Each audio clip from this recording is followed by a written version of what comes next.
ಓಂ ಶ್ರೀ ಗಣೇಶಾಯ ನಮಃ. ಶ್ರೀಮನ್ನಾರಾಯಣೀಯಂ.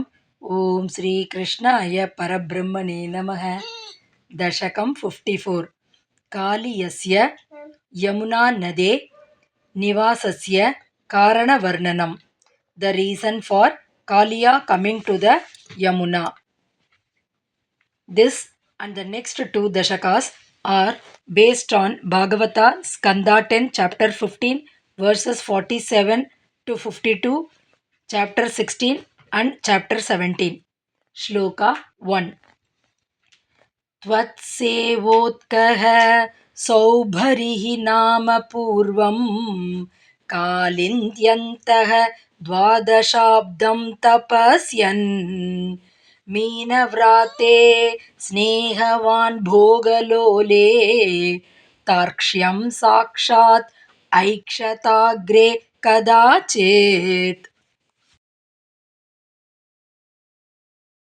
Word by word meaning. Purvam, long ago. Saubharihi Nama, a sage named Saubhari.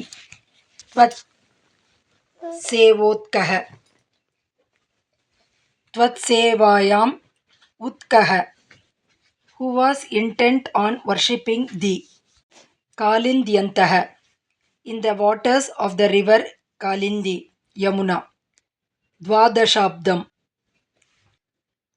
for 12 years. Tapasyan, performing penance. Bhogalole, which were enjoying sensual pleasures.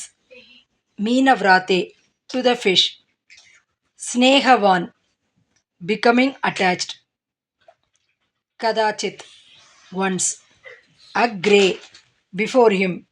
Tarkshyam, Garuda.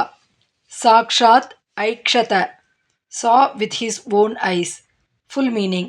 Long ago, a sage named Saubhari, who was intent on worshipping thee and was doing penance in the waters of the Yamuna for 12 years, became attached to the fish which were living happily there. He once saw before him Garuda himself. Om Tat Sat.